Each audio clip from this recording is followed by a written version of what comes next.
Hey, welcome to Guitar Knobs, the guitars, gear, noise, and nonsense podcast, hosted today by these knobs. Tony Dudzik, pick Guardian. Jared Brandon Wow Pickup. Hey everybody, it's me, Todd Novak. Welcome to the Guitar Knobs podcast. We are thrilled to death that you are listening to our podcast about guitars. And Tony, what else? Pedals? And Jared, what else? 101s and stuff. And Tony, what else? Builders? Right, and amps and all that good stuff. We got lots and lots of stuff. And you know what? Hey, everybody, during this next year, this beautiful year that we have ahead of us, we're going to try to expand, I think, a little bit. Just, we're still we're staying in our lane, but we're just going to kind of check the side mirrors a little bit and see what else is there.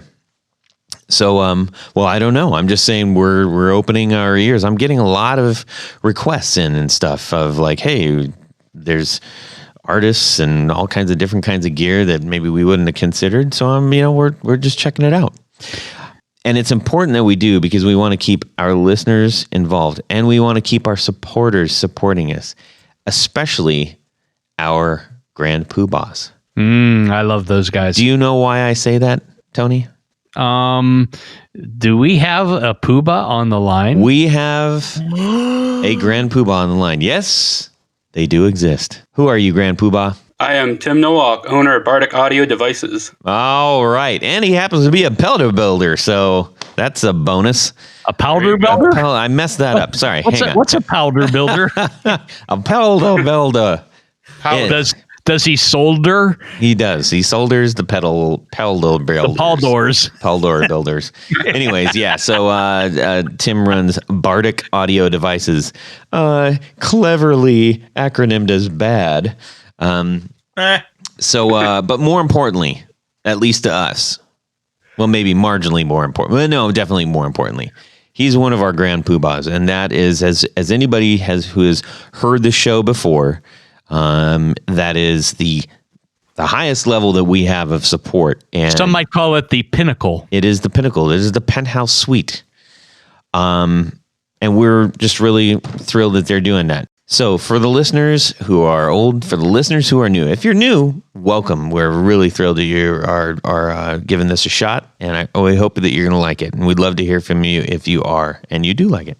We're having our first Grand Poohbah on with us. Now, even if Tim didn't build pedals, his enthusiasm and support of not only our show, but the entire industry and guitar enthusiast universe is evident in his support for this show. This is never, we didn't say, oh, by the way, if you support our show, we're going to pull you on and give you have you on as for an episode. We've never done that. This is a decision that we made not too long ago. It really, after just going, wow, we have this incredible support base. And not only do we have an incredible support base, they are active in all kinds of other areas of it. They're the ones they're constantly commenting on stuff. They're sending us messages. They're commenting on other people's stuff. They're very deeply involved. And I think that says a lot about their importance in our little guitar universe, and certainly to us. So we wanted to give our Grand Poohbahs a shot, and so we're gonna be doing that periodically through the next several months, and it should be exciting because these are people who are super enthusiastic about gear and they care. Care enough to support this show, care enough to do all those other things I was just mentioning. So welcome, Tim Nowak, Grand Poohbah, Guitar Knob Grand Poohbah, and also, you build some pedals or whatever. Just kidding. Yeah, whatever. We'll get into all of that. So it's going to be kind of a double interview. We want to interview you as a guitar enthusiast and also to learn more about your pedals, of course. So, ladies and gentlemen, we're going to motor on with a couple of announcements real quick. We need to give a big thank you to Rogue. That was like an old 40s ad or something like that. It's kind of nice. We need to give big thanks to Rode mics out in Australia. Yes. Yeah. And around the globe. Thank you so much to Rode Microphones for supporting our show, for providing this awesome equipment, the Rodecaster Pro and the Procaster mics. Love them. Yes. They not only make great stuff for podcasting, they make fantastic audio equipment for all kinds of recording needs. And, as even live. Stuff. I think this is even more evident now that most of us are, somewhat on lockdown at home. We're not out there playing. It's like we still want to express ourselves and capture our thoughts and our music, whether that's, at home, you're doing your own YouTube or broadcast or whatever you're doing.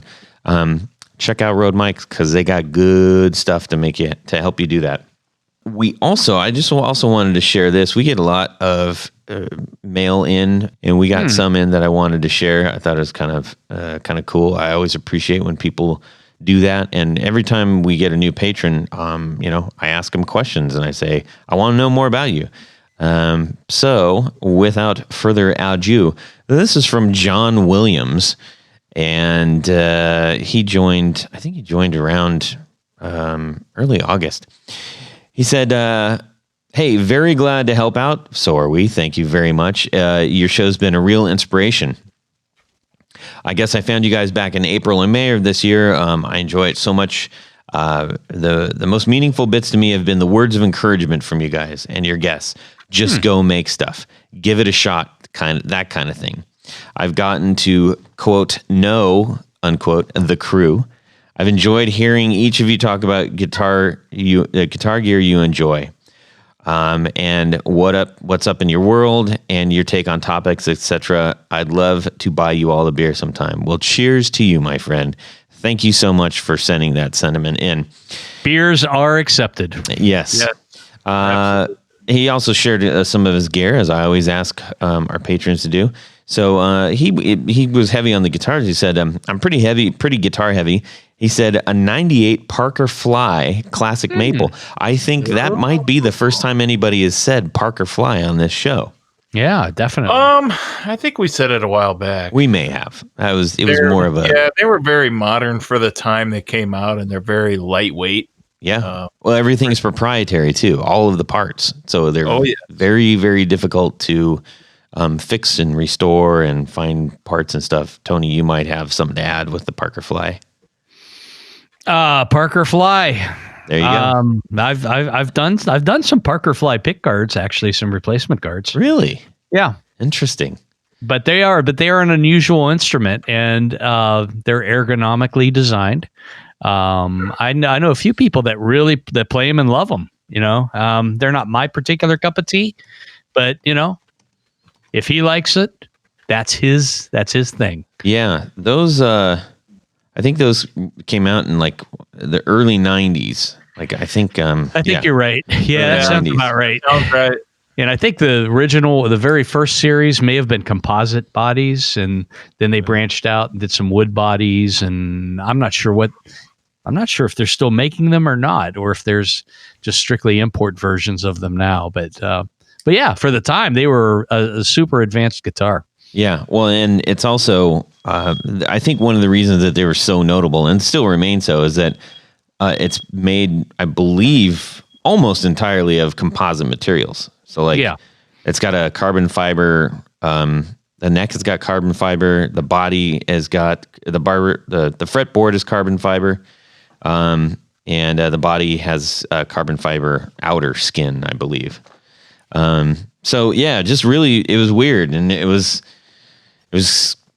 unique and strange, and people like the unique and strange. So what else do we have here that is in his stock? He says he's got a 97 PRS Standard 22 and a 96 Taylor 514C. He says he got a little parts caster he put together some years back, the guitar he learned on, an old Yamaha AES 500, and a few others. He likes pedals, but is constantly shopping and like long walks on the beach. Thanks for doing what you do, fellas. Thank you, John Williams, for sending that in and for supporting our show. Doggone it. And for likely supporting a lot of the builders that we've had on the show. Thank you. All right. We're going to find out what we're doing in our music worlds this week. And we're finally going to get to hear from our guest because I've been yapping. Sorry. Yes, you have. Tony Baloney is going to kick us off and we're going to see what Tim has to say. All right.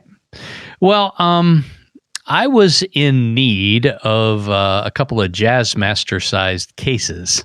Not necessarily for Jazzmasters, but for guitars that fit inside of Jazzmaster cases. I was hoping you were going to say like a machine gun or something. Well, yeah. Well, there is that. Shh. Top secret.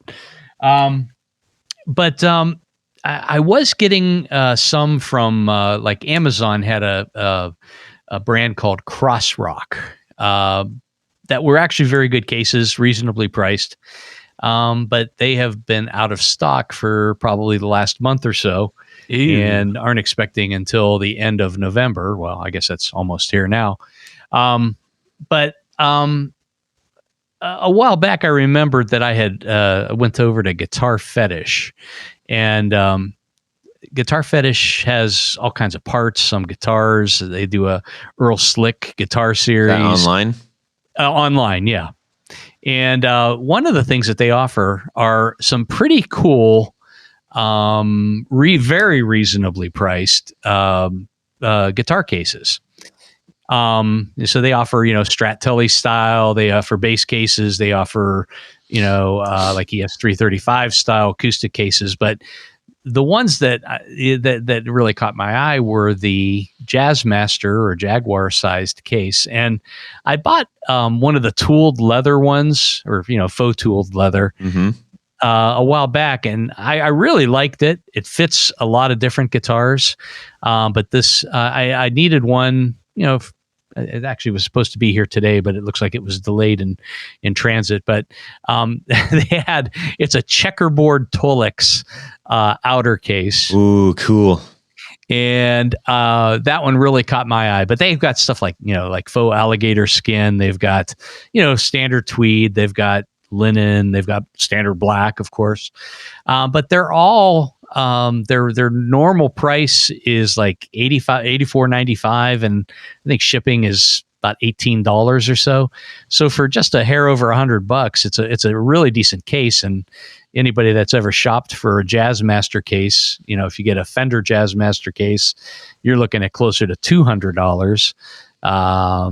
SKB is also in that same kind of price range. So these are, I think they're really well made cases. They actually have leather ends, or the fake leather ends, like a G&G case, and extremely reasonably priced. So if you're ever in need for that, I would check out Guitar Fetish. Will Dudzik. How much did they pay you to say all that? They didn't, and I'm going to have to get in touch. Maybe I can get a free case out of it. I'm actually looking at Guitar Fetish right now. I'm looking at these Earl Slick guitars. Yeah, the Earl Slick stuff is really cool, and those are super affordable. Cheap. Dude, these are $229. Yeah. What about the leather tooled type Jazzmaster size cases we bought a while back? Yeah, that's exactly it. Yeah, I have one. I think did you get a couple of them? I got a couple of them. Yeah. Yeah, and I would put them up against any standard Fender or G&G case. I mean, they're really well made, and they look cool, and they've got some really cool options. At first, when I saw these, I was like, "What? That looks some crazy." But these are bolt-on. I mean, this is these are basic guitars. But it's a great way to get into a cool-looking guitar that seems to have some pretty sweet parts on it. So, yeah. Anyways, check that out over at guitarfetish.com. Yeah, baby. Cool, Tim. What's going on, buddy? Well, this past week has been the second round of exams for me, and just as I was about to prepare for those, a giant PCB order came in for me. So I couldn't keep myself away from working on those. I started on working on the new version of the Thunderclap, my bass preamp pedal, and the new Beast boards, which will be an upcoming pedal. And then just today, it seems like this week has been a big release week for a lot of pedal makers. And Yeah. I picked up the Parts Garden from Mask Audio Electronics. Real excited about that one. We've had him on the show. Everybody can go back and find that episode. Yay! Oh yeah, because of the show, I followed him, and we've touched base a few times, and he's really helped me grow as a builder as well. Awesome. Heck yeah. He's a good dude. Cool. So you had a lot of stuff going on over there. Now, aside from building stuff, did you have anything musically happening? Musically, playing through the pedals and building. That's about it. Well, it's funny because almost everybody that we get on, they're like, "I'm busy building stuff. I'm not sitting around playing." Which is a weird thing. It's kind of like if you work at a pizza shop, you don't really get to sit around and eat pizza, I guess. I don't know. Well, I worked at Little Caesars over last semester at Western, and I ate a lot of pizza there. I worked at Little Caesars as well when I was in high school. I was allowed to go there after school and eat. Yeah, all I wanted. It was heaven. Did they have a guard? Dude, no. It was the manager was just really cool. She's like, "You can come in anytime you want and eat out in the buffet. Eat all you want." I was like, "Yes!" I don't think she understood what she signed up for.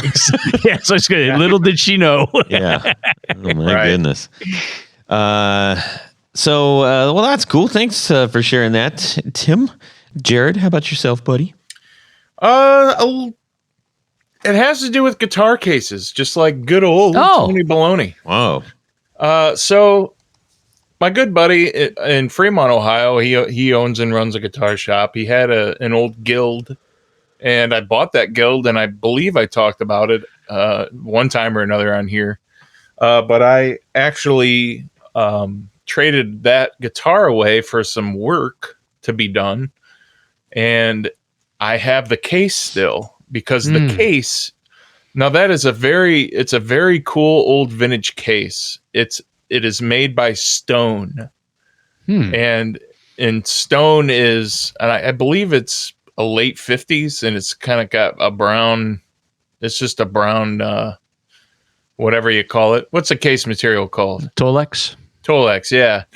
And the case is so old, it just feels hard and crispy. There's like there's no buoyancy or, stretch or anything, or you can't really move it around. It's just really old. But I cleaned it up today, and it was made with only 2 hinges. And the 2 hinges are very small hinges, and they were broken. So the top doesn't stay on. So I went on eBay not too long ago, and I found the hinges. I'm like, I found the exact hinges. I am awesome. And I got them in the mail, and they're like twice as big. Oh, boy. But they look the same. Like they're the exact same shape, exact same design, but they're twice as big. And I'm like, you know what? That's cool.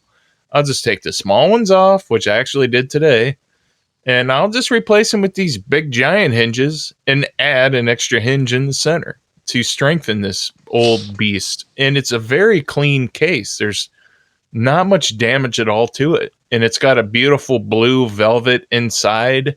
Yeah. The flap still works.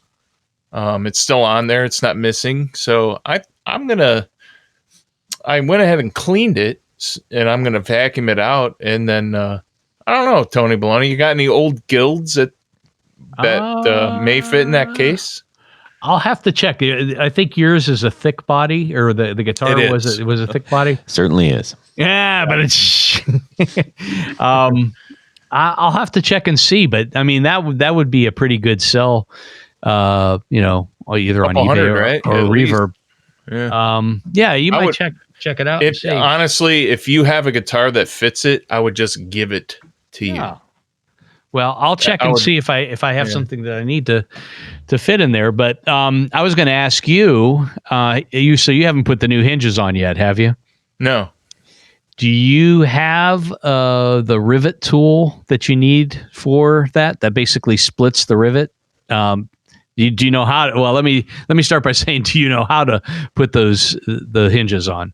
So to me, it comes with the 3 brass rivets. Okay. And they're split in the center. Correct. So I would assume that you split it. You know what I'm saying? There's an actual tool that kind of bends them around.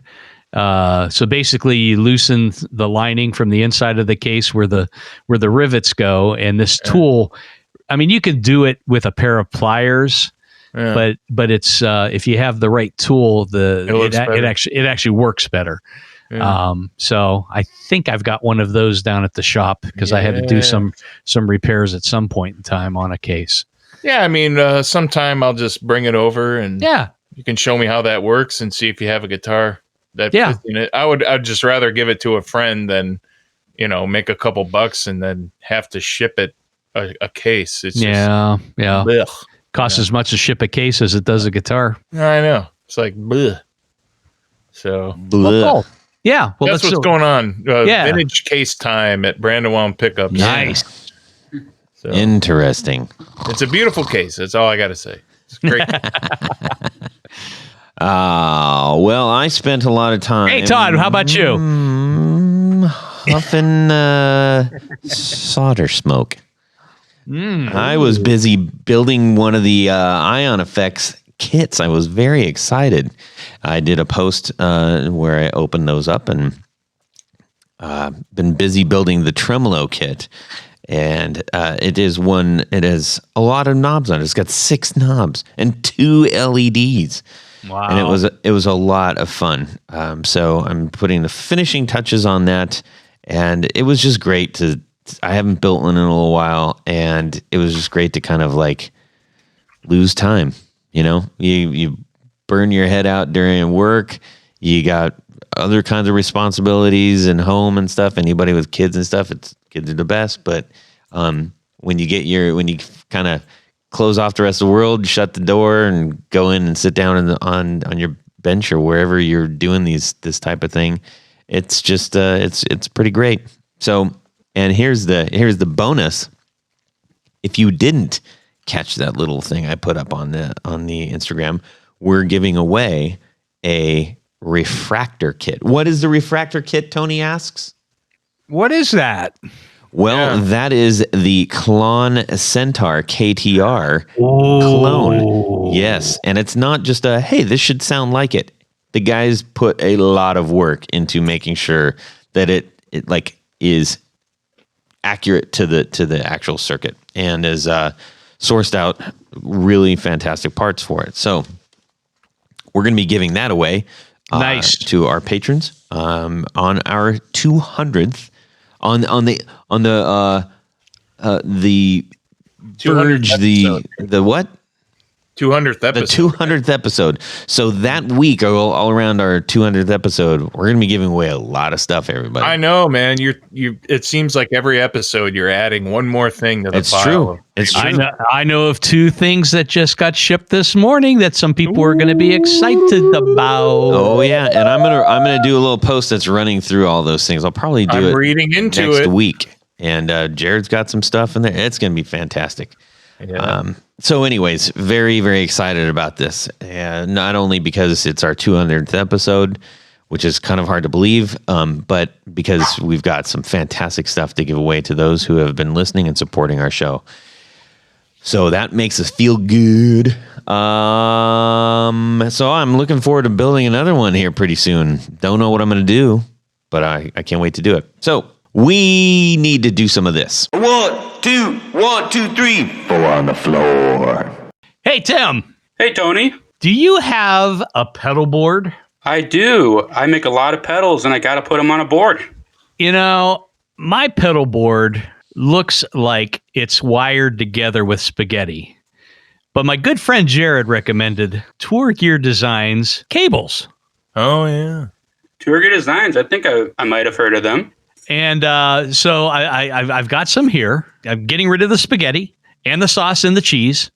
Oh. I'll save it for later, though. I'm going to recommend these Tour Gear Design cables for your pedal board. Are they flat?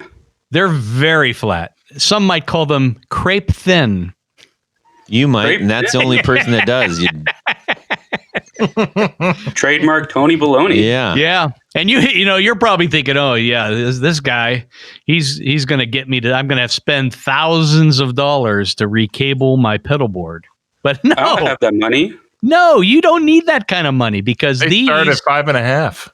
Yeah, thank you. Not only are they super thin and super durable and super dependable, they're very affordable. Oh, wow. That's even better. Perfect for struggling college students such as myself. The best part about this is if you go to get tourgeardesigns.com/discounts/guitar knobs, you're going to save 10% on your entire order.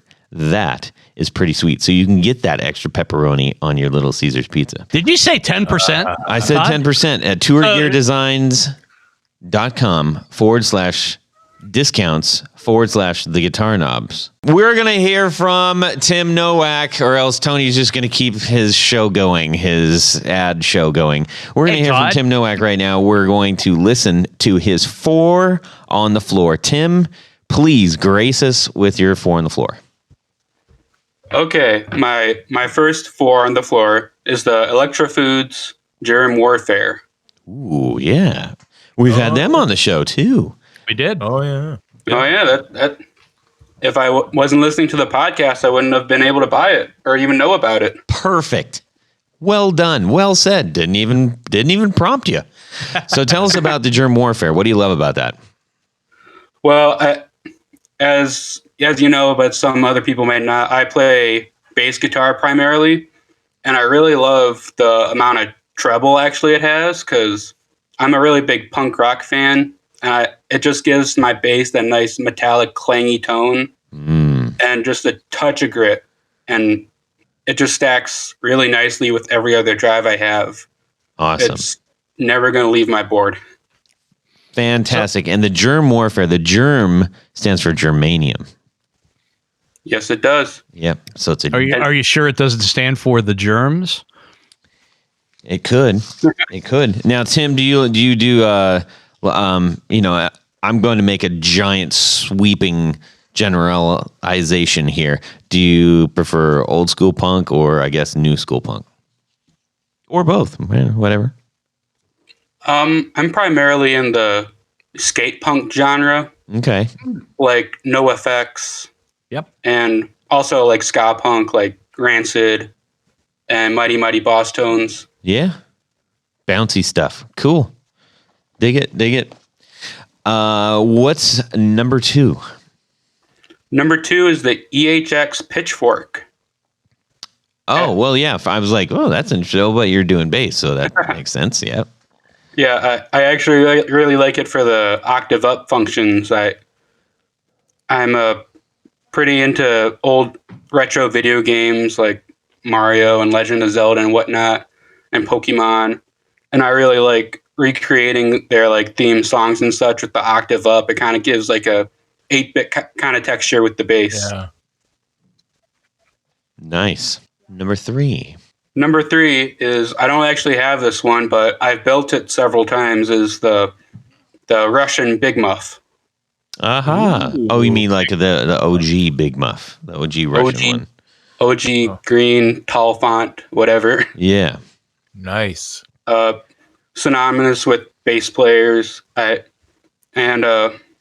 recently built a clone of it just the other week for a client, and I was testing it out. And I was like, man, I got to build myself one of these. I haven't played one since I first got into pedals. My first pedal was the bass Big Muff, which I think was a variation on the Russian Muff. So what about that particular pedal? There's so many variations of a Big Muff, and people tend to line up on certain ones. Ren and Cuff does an amazing job with their sort of versions of all the different ones. What about the Russian? Now, is this the black Russian or the green Russian? A green Russian, although they're both fairly similar sound wise. Gotcha. I prefer the white Russian. Well, yes. So what about is specifically about that one? Out of all of the muffs, what is that? What does that do for you? Well, in all the muffs, they have a soft clipping configuration, and there's a capacitor in line with the clipping diodes on each transistor. And the biggest difference I found with all the muffs is that one capacitor value. And on the Russian muff, it's particularly small compared to the other variations. And that allows the bass frequencies to pass through without getting distorted or clipped. So you get the mid-rangey, high-end grit while still having a clean bass tone. It's kind of like a built-in clean blend almost. Nice, yeah. Oh, I love the clean blend. Big fan of the clean blend. So how about number 4? Number 4 is the Arion bass chorus. This was my second pedal ever, my first chorus, and probably my favorite chorus on bass still. I don't know how else to describe it, but just perfect on bass. So what makes it? I mean, is it because of the frequencies that it creates the chorus effect, or it just plays well with the bass? I'm pretty sure it's the frequencies that are allowed to go through the modulation stage. I'm not 100% sure. I haven't looked into it that much. Mm-hmm. I just know it sounds great. Yeah, well, that's cool. Well, I wanted to go back to the pitchfork because I'm always curious. I mean, as a guitar player, I love 12-string guitars.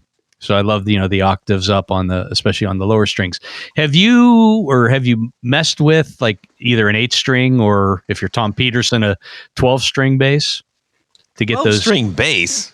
Yes. He's got the, each string has 2. I know, octaves. but that's a pretty rare it's thing. Tom Peterson, for God's sakes. Whatever. The most strings I've ever gone up to is a 5-string. Okay, so you haven't messed with any of the octave strings like an 8-string bass would have a core string plus an octave string, which kind of gives you the same sort of effect. Although I think with the pedal, you're probably getting a little more wonkiness or modulation or something like that. Student, for Pete's sakes, how's he going to get a 12-string bass? I'll tell he can settle for an 8. Mini Christmas kind of story is that? Well, just bring the pitchfork to my local music go around and have a whack at it. There you go. There it is. I was just curious because I know a lot of bass players experiment with other, variations on a theme there. I didn't know if you'd had a chance to mess with anything like that.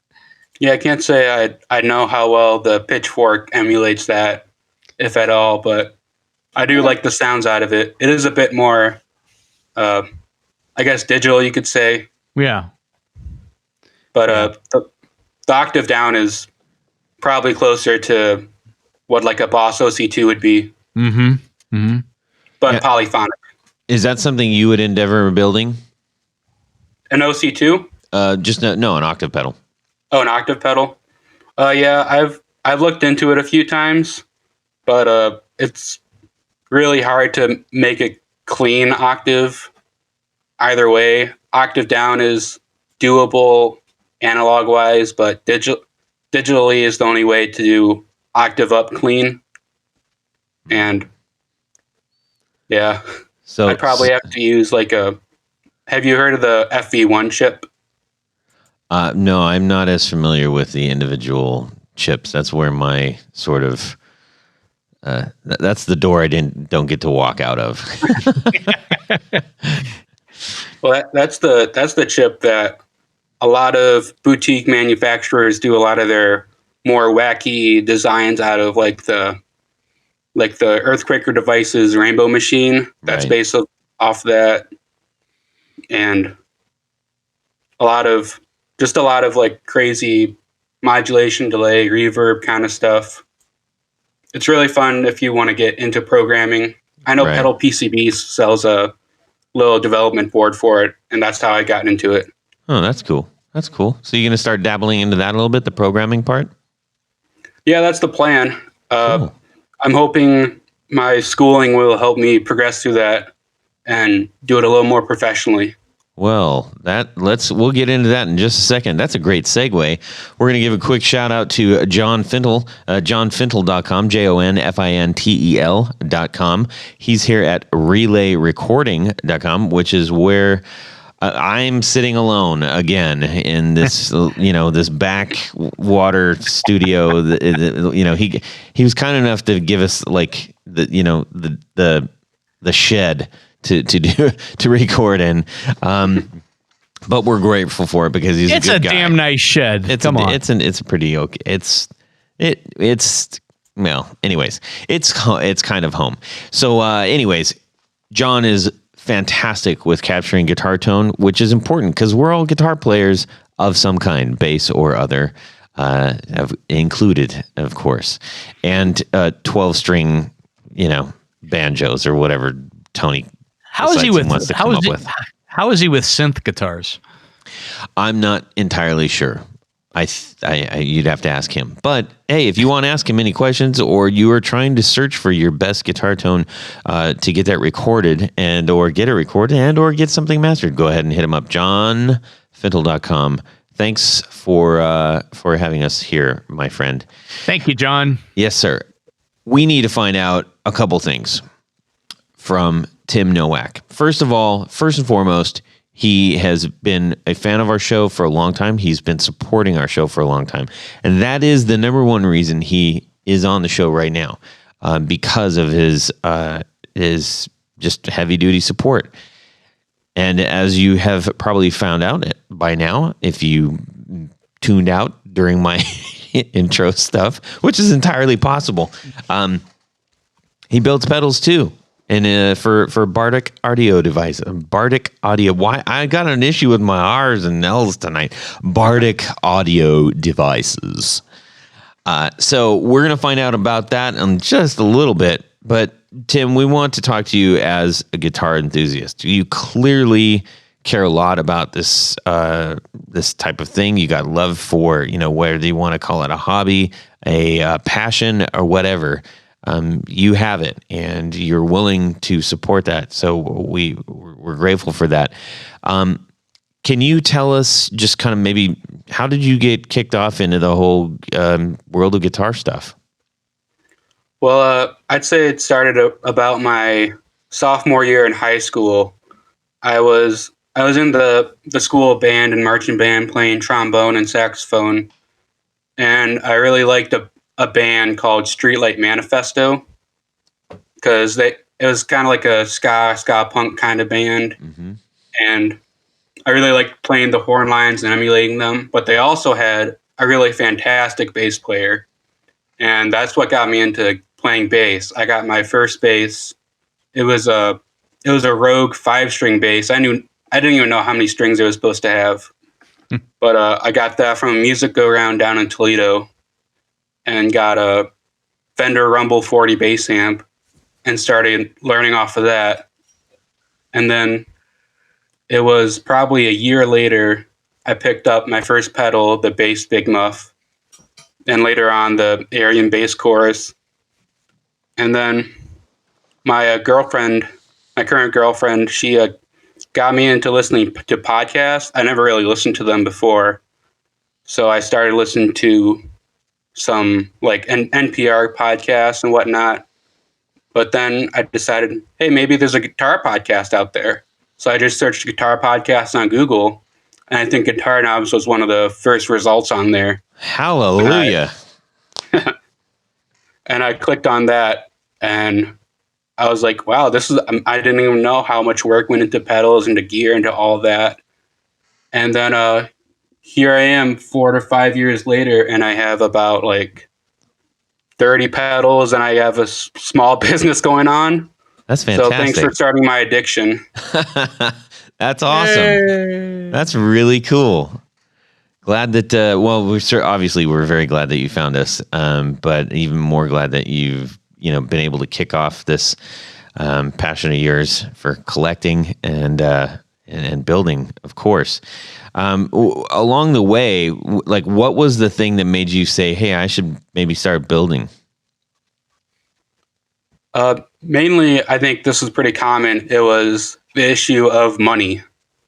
because gear is expensive, and I didn't have a lot of money working at a Mexican restaurant as a prep cook and dishwasher. So I decided, hey, the stuff looks pretty cool. I looked up the DIY stuff after listening to a few episodes of people talking about it a bit, and I was like, oh, this seems pretty simple, fairly easy to do. Mm-hmm. So I got myself a breadboard, got myself a few components off of Amazon, and I started plugging in, chugging, and after that, I mean, it's history. Nice. Well done. As to the I guess, the enthusiasm, the enthusiast part, tell us about, so before you start building, you're a listener of the show, but obviously you're plugged in other ways. What is it about the guitar community that keeps you so involved? Because you are one of the more involved people, and that's what we mentioned.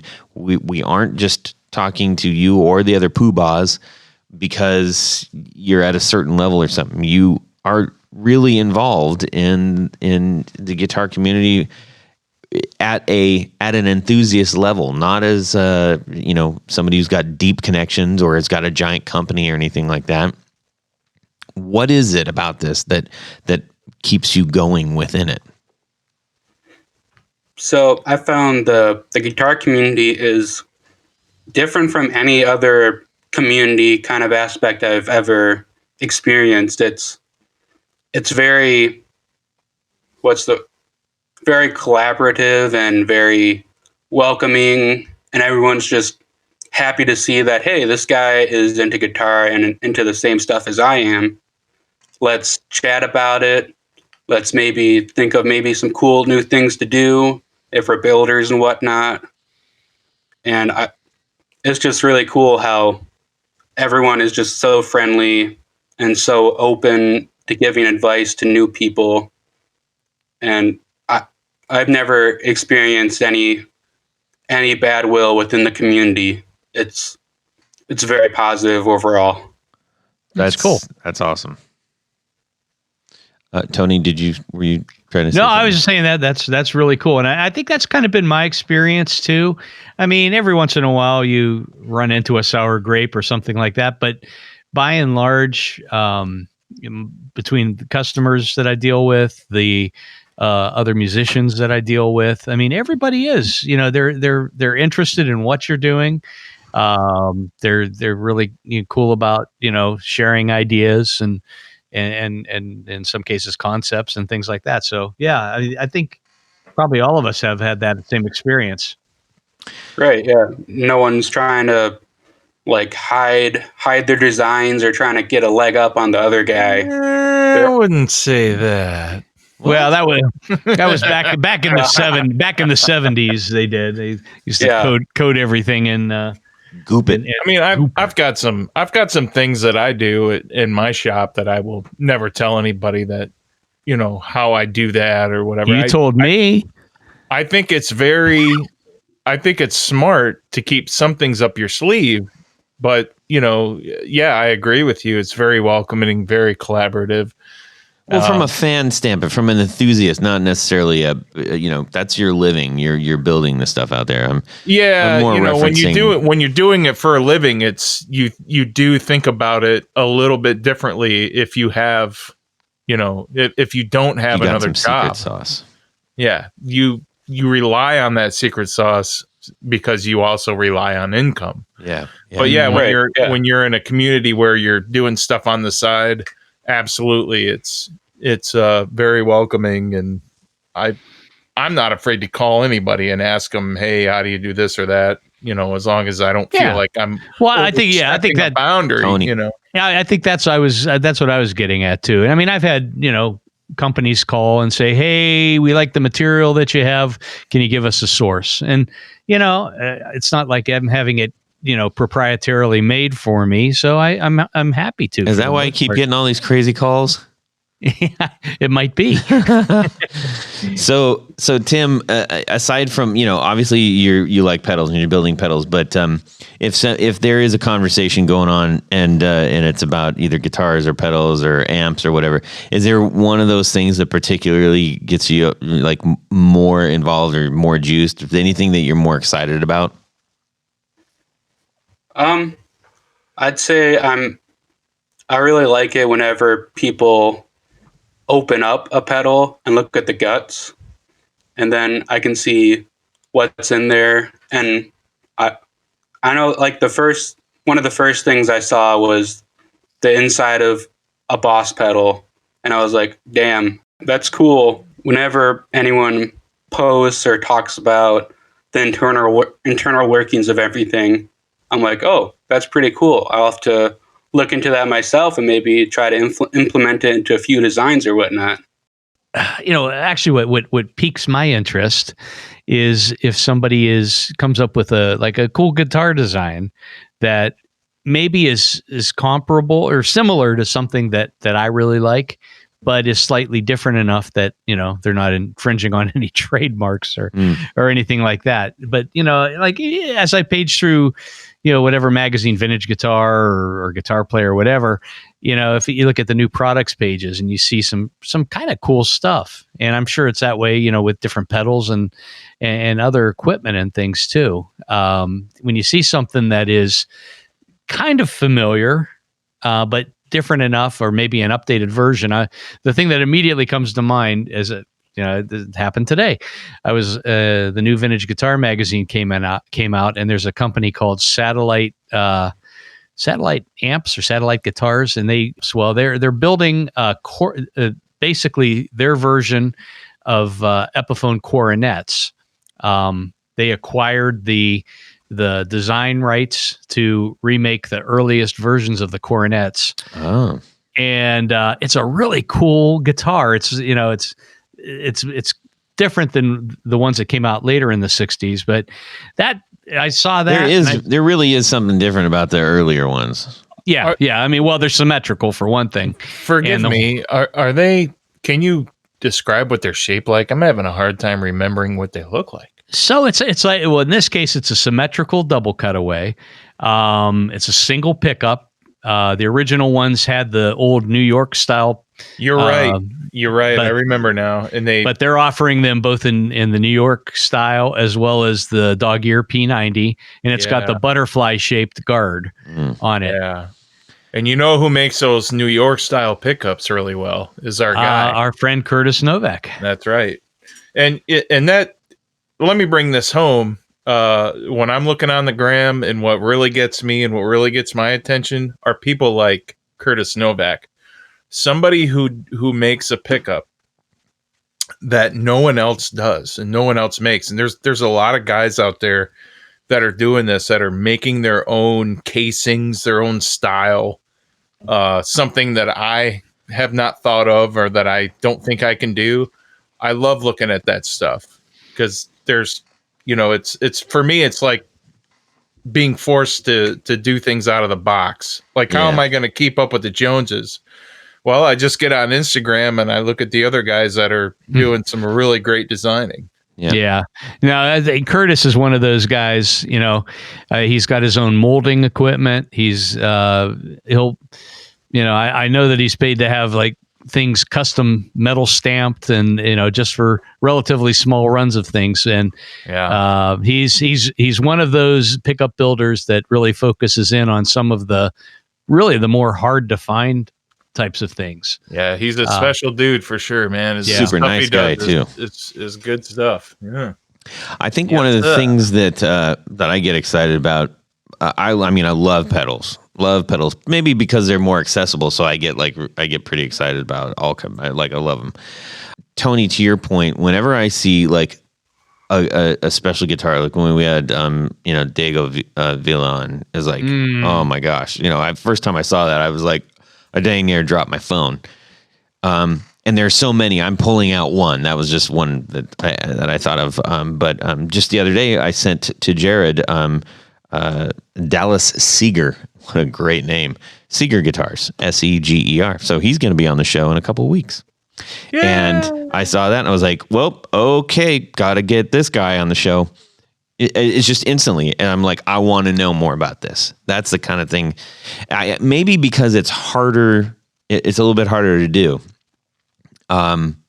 Get those unique things. That's, when we had Chase Gullett, he was one of the first people I met in Ohio when I moved here in the guitar community. I walked into a guitar show. He was the very first vendor I saw, and his guitars blew me away. And just talked to him yesterday, by the way. Yeah, and he's still a great friend, and he still makes some of the most outstanding guitars I've seen out there. So that's the kind of thing that gets me going. So Tim, in this industry, you get to, you've been to shows and stuff and all that, and you're obviously involved beyond the digital realm. Yeah. Yeah. And so that brought you into building your own pedals and stuff. And so let's talk about that really quick. So Bardic Audio Devices, where does that name come from? Well, I'm a big D&D fan, Dungeons and Dragons, and a bard in that game, or in like medieval kind of times, is kind of just a person who, kind of like a gigging musician, just like street corner hat or gig bag down on the ground playing for change and whatnot. So that's where the bard part came from. Interesting. And Audio Devices is kind of hoping that sometime in the future I can expand from pedals into other such electronic music stuff, such as like amps and whatnot. That's cool. Ooh. Yeah. Get a boutique bass amp line going. There you go. Yeah, not a lot of those out there. No. Well, so Bardic, okay, that makes sense. And you just happened to, did you do BAD on purpose? I did, like how the acronym sounded. Uh-huh. And I hope that at this point it's kind of ironic. So you sent us the Goblin. I do remember that one because it was gold and it was like it was a scratchy looking paint. That was kind of a unique thing that I hadn't seen a lot of. That looked really cool. And I don't mean distressed. What was the technique that you did on that paint? I got this special powder. It's like chameleon. So it, depending on like the viewing angle, it's either green or gold. Where I bought it, it's usually used for nail art, like fingernails. Huh. And what I did is I mixed that in with a little bit of polyacrylic clear coat, and I brushed that on with a little foam sponge onto a black enclosure. Wow, check you out, man. That's some pretty big thinking there. It's cool. You get it out of the box. You're like, well, this doesn't look like other ones. And that's how you do it. There you go. Oh, you just gave away your secret sauce. Oh, no. Oh, no. I like how you said nail art, too. Like, so that means you're familiar with that, and it's not like nail polish. No, yeah. The reason I found out about it was through my girlfriend. She was wanting to maybe give me some inspiration on what to do, what to make them stand out a bit. Uh-huh. That's cool. So I'm like, okay, I'll learn the right things and whatnot. And she really helped me along with that one. Oh, well, good for all of us for her doing that. Tell her thank you collectively from the guitar community. So you got a couple. You started out with a boost, and then you quickly expanded. I remember when you sent us a note about that, and I was like, "Oh, that's cool. You made a pedal." And then you're like, boom. No, I got a whole bunch of them. Check them out. Yeah. That was kind of, that doesn't happen all the time. You just went for it. Yeah, I really fell in love with doing it. And I think in late December, it'll be officially a year since I started this endeavor. That's awesome, man. Fantastic. Yeah, I really like it. It's been really fun. This COVID stuff is crazy, but the upside of it was I was able to basically spend my whole summer building and designing guitar effects pedals, and that was pretty fun. Awesome. Nice. I appreciate that you're doing ones that aren't just bass. Yeah, I didn't want to I wanted to give bass players an option, but I realize that most of the pedal community are guitar players, and I like to play a little guitar too, so I figure why not make something for everyone, right? Absolutely. How many pedals do you have out right now? The Advantage Dirty Boost has a few different variants, but we can just count that as one right now. So there's that, the Goblin, then there's the Goblin Fuzz. That's a great fuzz, man. Goblin.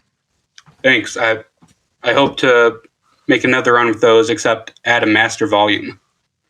Yeah, that'll help. And then, go ahead. Oh, sorry about that. Go ahead and finish. I have a bad habit of just never coming in at the right time. And Todd laughs every single time. He lives for this moment. Yeah, that is the proverbial intersection T-bone. That is correct. There's one every episode. It's hilarious. Yeah. So Tim, please go on with you were going through the rest of your pedals. Okay. Advantage Dirty Boost, Goblin, then the Thunderclap bass preamp and distortion, and the Oathbreaker distortion and octave.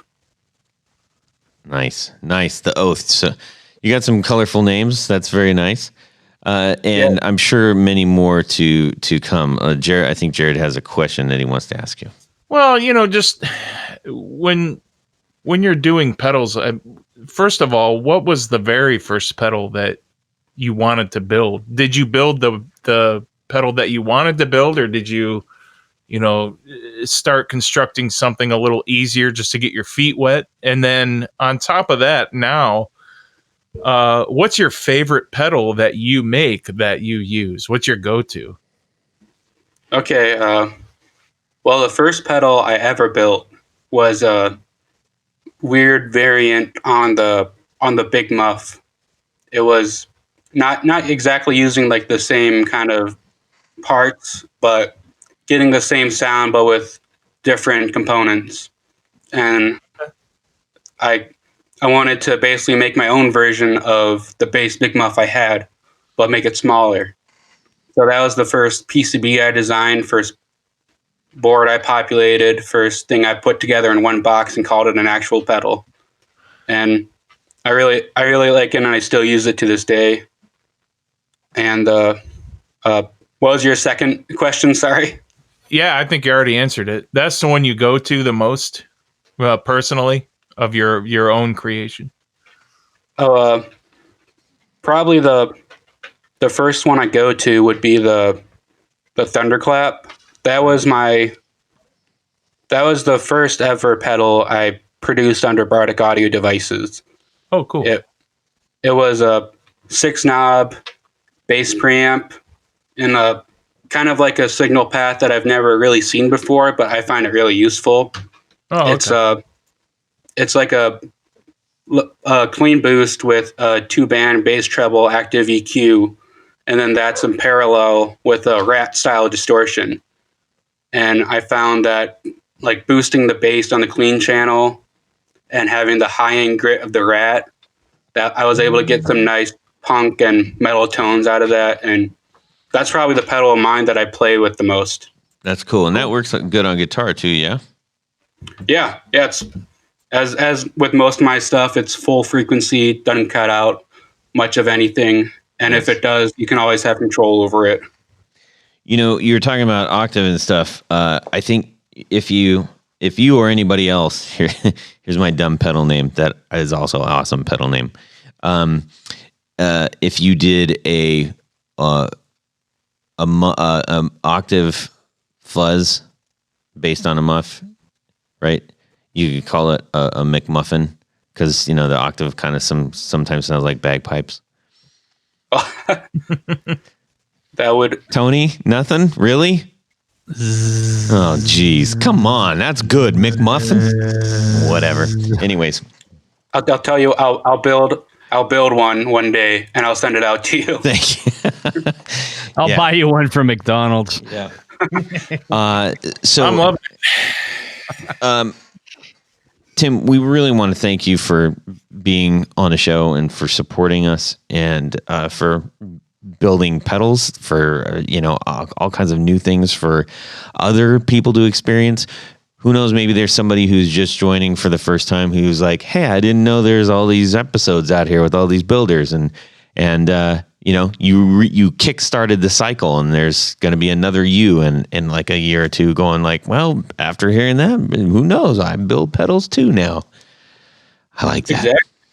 And just to get a little deeper with it, my experience with the Guitar Knobs podcast and bringing me into building effects pedals and getting into resistors, capacitors, and whatnot, that actually was the final kick or the main kick to get me going to school for what I'm majoring in, electrical engineering. What? Oh, Wow. yeah. Wow. We changed this man's life. That's awesome, man. Oh, golly, that makes me so happy. That's fantastic. Thank you for sharing not that. regretting it so far. Yeah. You shouldn't. Great. It's also really interesting and really fun. You should reach out to our guy Mikey too, man. Yeah. Oh, yeah. Well, he's a genius. Yeah. I think he's going for his doctorate in it. I could be wrong, but Probably. I'll probably get my doctorate in it, but I'm going to get married first. Doctor, Bro. I'm Dr. Mike, After my married stuff. Man. We love you, Mikey. And Yes, we do. All right, ladies and gentlemen, that was Tim Nowak, one of our Guitar Knobs, Grand Poohbahs, and builder of Bardic Audio Devices. Thank you so much, Tim, for joining us. Yep. Jared. This is the part where I sing Higher, Jared, higher. I will. And I love singing this little ditty, and then I'm going to ask a question about stuff. So, without further ado, would you rather? All right. Would you rather? You have an old guitar. It's not a museum piece, and it's not usually valuable, but it sounds great, and you love it. The frets are a bit worn, and the original owner swapped the tuners and replaced the bridge pickup. Ugh. All good quality parts, and it's been like that for 40 years. But hey, that's what's in the case. You know, all the original parts. Wow. So yes. Wow. You have all the original parts to this old guitar. What kind of guitar is it? It's an old guitar. It's not a museum piece. And it's not highly valuable. That's what kind of guitar it is. Yeah. So Wow. would you rather? So you have all the original parts in the case. What do we call that? That's like a what's that? That's a situations like closet this, too. guitar, Tony. Is that what you call that one? We call it what? You know, it's the old one from like in the closet or under the bed, under Grandpa's bed or whatever. Yeah. Oh, a closet classic. Classic. There you go. Yeah. So would you rather install the original parts, fix up the dings, and have a refret to restore it as close as you can to its glorious original state from the store? Or would you respect the guitar's journey and play the great guitar it is now? So, keep the aftermarket bridge pickup in and the tuners that probably work better than the original. That's up to you guys. What are you guys going to do? I don't know. That's a great question. That question is from our friend John Jackson. John, thank you for sending in that John. awesome question for us. Tony Baloney, go ahead. Yes. Well, Jared, you said something towards the end there that you say it's an awesome guitar as it is right now. Is that truly the case? Probably. It sounds like it's very functional still. It's functional. The frets are good. That's key. That's key. Yeah. I would say, even though having all the original parts, which if I do any kind of changes on a guitar or whatever, I always keep the original parts, whether I keep them in the case or a box marked for what guitar goes with, whatever, because I think there's a lot of people that like to have the original parts, even if they're broken. They still like to know that the original parts are there. But given the fact that if the frets are good, don't mess with them until they need fixed.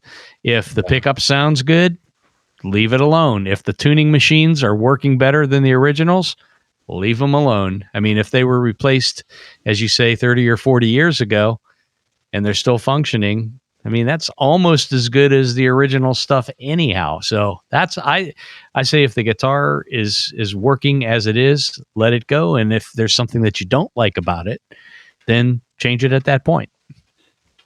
Jared? This is a great would you rather. There's social media groups that I'm in, and you get guys that show pictures of their dad's or their grandpa's guitar, and some of them are worth upwards over 20 grand just in the, condition it's in. And what I can't stand is everybody trying to tell the poor guy what to do with it. You'll have 200 comments saying, do this, do that, and do this and do that. I think it really depends who you are, and leave the fella alone. If you ask for advice, give him the advice. And if that fella were me in this situation, I believe I would, if the bridge pickup didn't work anymore and I wasn't a pickup guy, I would just leave the guitar alone. I guess. What am I saying? Of course I would send it to myself and have myself repair it and pay for a charge. Or someone like you. Yeah. But no, I would let it be. There's a reason the tuners were changed, because they, old tuners don't work after a while. They don't stay in tune or whatever. There's a reason that those things were done to that guitar, and that was just to keep it going. So as long as I had the original parts, I'd just probably leave it alone. Now, I'm going to disagree with you on one point there, because if, I am a product of the 1980s, and back then in the 70s and 80s, people would do a lot of stupid things to guitars, including changing out tuning machines when the old machines were fine, but everybody had to have Grover. Now that tuning. I absolutely agree with you, Tony Baloney. Yeah. I do agree with you on that, but if put a brass nut on it, or a set of DiMarzio pickups and all that would bother me. And if those changes were done just to keep the guitar functioning, and they were reasonable changes, you can't expect somebody to get the exact factory replacement if the thing's 30 years old. Well, in the 80s, you couldn't get exact factory replacements. No. So, no, I think you know what I'm saying. I know what you mean. Tim, how about yourself? Well, as y'all said, it's definitely quite a predicament right there. But I almost had my mind made up until Tony mentioned the 80s and whatnot. Yeah, let's not go back there. assuming everything isn't ridiculous, but still functioning guitar, I would respect the guitar's journey and take it as is, as long as it's functional. And I mean, chances are with those aftermarket parts, probably looks pretty punk rock. Yeah, that's a good way to look at it. Yeah. I think we're kind of unanimous on this one. I love the idea of thinking about, who's played it, what's the, has this, where in the country is this seen, an audience, what's been, spilled on it, what tunes are written on it, that kind of thing. I mean, that's kind of magic. That's one of the joys of going to a guitar show, is that you get to see all these great guitars and been in so many different people's hands and maybe even passed down through generations or as gifts and stuff. I mean, I wish that more guitars came with more stories. Like there was a log on what that guitar, had seen and done and everything. That'd be really cool. People need to start doing that so they can leave them in the little flip up box in the guitar case, so somebody can go like, "Whoa, check this out."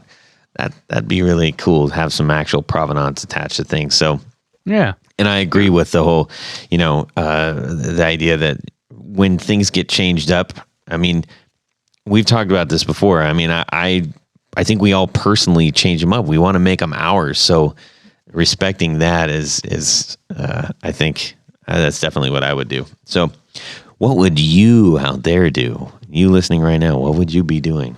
That's a question. It's a question of all the eternity. Let us know. When you find a guitar like that and it's in that condition, I think also it gives you a choice. Can I continue to customize this the way I want it to, or do I put it back? It's not sacred. It's a crossroads. It's great. Yeah, indeed. All right. Well, we need to thank a few people. Tony? Yes? Hit it. Would you like me to thank a few people? Sure. All right. Well, at this point in the show, much has been said today about executive producers and Grand Poohbahs, if I remember correctly from earlier. But at this point of the show, we like to thank a special group of people, our executive producers. Do it! Now, you might be asking... Do it, Tony! Yikes, that was scary. I don't want to do it now. I'm going to laugh at you. You might be asking, what's an executive producer and how can I become one? Well, go over to patreon.com/The Guitar Knobs, and you can find a couple of different levels in which you can participate. Each level comes with its own bevy of thank you gifts, including things like barefoot buttons and stickers and t-shirts and, oh my goodness, all the good stuff. All the good stuff is there. Yeah. In addition, it helps qualify for some fantastic giveaways we have coming up for our 200th, that's 200 episode. Yeah. Bonkers. The top position is the executive producer level. That's right. And in addition to all that great stuff, you get one more thing. And what is that, Jared? You get to have your name read on the thing. Your name read on the thing. And that's what I'm going to do right now. So a special thanks to Tom Barazin, Martin Cliff, John Daly, Chris Carney, Darren Gregory, Doug Christ, Michael Van Zant, Ken Sayers, Brian Robison, Michael Senchuk, Stefan Lamb, Johnny Knowles, Anthony Lathrop, John Anglin, Tyler Bray, Brad Partridge, Chris Heidel, John Esterly, Doug Gann, Justin Jones, Brett Alexander, James White, Matt Hart, Liam Martin, James Pennington, Richard Kendall, Ty Carmen, John Williams, Michael DeLucio, John Jackson, Jason Roush, and our newest executive producer, Mr. David Rando. Hey, David! He's back in my old digs over in Huntington Beach, California. Oh, Huntington Beach, CA. Very nice. But wait, there's another level. There is. Because we talked about it earlier. It's our Grand Poohbah level. Mm-hmm. Our guest today is a Grand Poohbah. That's right. Indeed. So this is a very, very special thing, and we send a thank you fez that they are. Are you wearing your fez right now, Tim? I hope so. I am over my headset. I got it taped on. Nice. Send a picture. I don't believe you. That's right. You get a special fez to wear as one of in the Grand Poohbah clan here. So, want a special thanks to Jonathan Jerusik, Corey Nigro, David Kaminga, Cody Lane, Cody Foster, Sean S. Yes. Tommy Manasco, Mark Garton, Adam Johnson, Steve Keys. Is there someone I'm forgetting? Nope, I think that's everybody. I think that's it. Oh, no, of course not. Mr. Tim Nowak, thank you, sir. Right on. Here. Thank you pleasure. so very much. Tim, please tell us where people can get your awesome pedals. You can go to bardicaudiodevices.com, or if you have any questions, you can go to Instagram at Bardic Audio Devices. And friends of the podcast, I'd like to extend a little offer. Yahoo! Nice. Tell more. In the discount section on the website, if you input Guitar Knobs 20, you'll get 20% off your entire purchase. Holy It's all lowercase, 20%. all one word, 20% off. Fantastic. Thank you, Tim. That's awesome. Thanks, Tim. Wow. Very, very cool. So make sure that you go and get some of that stuff because it's good stuff, doggone it.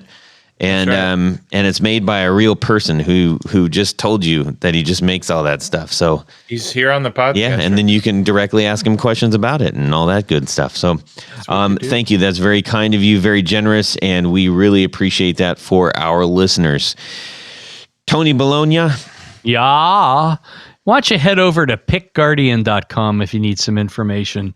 That's You right. can see all the stuff that I do. There's some stuff that you can buy right from there, but most of what I do is custom work. So just shoot me an email. Let me know what you need, what kind of material, what kind of pickups. I'll be happy to take care of you and make you something you're going to love. Fantastic. Jared, how about yourself? Well, if you're in the need of some new pickups that look like old pickups that go in your old guitar Or your new guitar. that looks old, Brandon Wound pickups. Brandon Wound Also, Pickups. check us out on the Rewind Time with Brandon Wound Pickups. I'm always doing some sort of old cool pickup, and it's not a very long show, so it won't take up much of your time. So enjoy that as well. Good stuff. It is good, and it's interesting because you're like, oh, what? I didn't know that a thing like that actually existed, and very cool, very cool. You can shoot me an email. Let's be correct here. An email, Todd at theguitarknobs.com. You can also DM me, and not only just me, but I will pass on the message on Instagram at Guitar Knobs.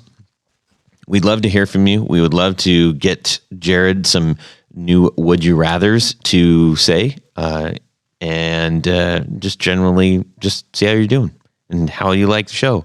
Or if you don't like the show, tell us what you don't like about it. We'll listen.